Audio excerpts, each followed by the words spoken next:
എനിക്ക് ചോദിക്കാനുള്ളൊരു കാര്യമെന്ന് പറയുന്നത്, എന്തിനാണ് നമ്മൾ ഇത്രയും പൈസ മുടക്കിക്കൊണ്ട് ഈ ഒരു വിദേശ കോച്ചുമാരെയൊക്കെ കൊണ്ടുവരുന്നത്? അതിനെക്കാട്ടി നല്ല കോച്ചുമാർ നമ്മുടെ ഇന്ത്യയിൽ തന്നെ ഇല്ലേ? അതിനൊരു വലിയ എക്സാമ്പിളാണ് ബിബിയാനോ ഫെർണാണ്ടസ്. അദ്ദേഹം നമ്മുടെ യൂത്ത് ടീമിനെ വെച്ച് നടത്തിക്കൊണ്ടിരിക്കുന്ന ഒരു പെർഫോമൻസ് എന്നൊക്കെ പറയുന്നത് വേറെ ലെവലാണ്. അതായത് നമ്മളെക്കാട്ടിൽ, അതായത് കഴിഞ്ഞ ഡ്യൂറൻ കപ്പിലൊക്കെ നോക്കുമ്പോൾ ബംഗളൂരു എഫ് സിയുടെ ആ ഒരു റിസർവ് ടീമിന്, ഇപ്രാവശ്യമല്ല കഴിഞ്ഞ ഡ്യൂറൻ കപ്പിൽ ആ ഒരു റിസർവ് ടീമിനെ കൊച്ചുപിള്ളേരുള്ളൊരു ടീമാണ്. സോ ആ ഒരു ടീം നമുക്കെതിരെയാണ് കളിച്ചത്. നമ്മുടെ അന്ന് 2-3 ഫോറിനേഴ്സൊക്കെ നമ്മുടെ ടീമിലുണ്ടായിരുന്നു. ആ ഒരു ടീമിനെ വെച്ച് വരെ സമനില പിടിപ്പിച്ച ഒരു വ്യക്തിയാണ് ബിബിയാനോ ഫെർണാണ്ടസ്. അതുപോലെ തന്നെ ജപ്പാനെതിരെ 4 ഗോൾ അടിച്ച, അതായത് യൂത്ത് ടീം ജപ്പാനെതിരെ, മറ്റു വമ്പൻ ടീമുകൾ പോലും ജപ്പാനെതിരെ ഗോൾ അടിക്കാൻ മടിക്കുന്നു.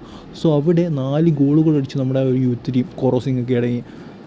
സോ ആ ഒരു ടീമിനെ നയിച്ചൊരു കോച്ചാണ് ബിബിയാനോ. എപ്പോഴും യങ് ടാലൻസിനെ വളർത്തിയെടുക്കാൻ ഏറ്റവും ടോപ്പായിട്ടുള്ളൊരു കോച്ചായിരുന്നു അദ്ദേഹം.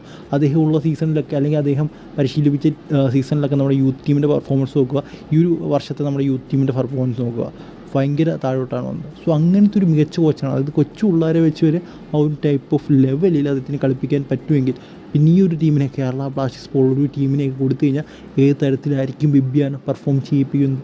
സോ ബിബിയാനോ ഒക്കെ കോച്ചായിട്ട് കൊണ്ടുവരാൻ നോക്കുക. സോ അതൊക്കെയാണ് ബുദ്ധിയുള്ളവർ ചെയ്യുന്നത്. അതായത് ഇത്രയും ടോപ്പ് ക്വാളിറ്റി ഒരു വ്യക്തിയാണ് ബിബിയാനോ. സോ അത് നമ്മുടെ രാഹുൽ കേപ്പൻ ഒരു വട്ടം പറഞ്ഞിട്ടുള്ള കാര്യമാണ്, ഇവാൻ വുക്കോമനോവിച്ചിനെക്കാട്ടി നല്ല കോച്ചാണ് ബിബിയാനോ ഫെർണാണ്ടസ്.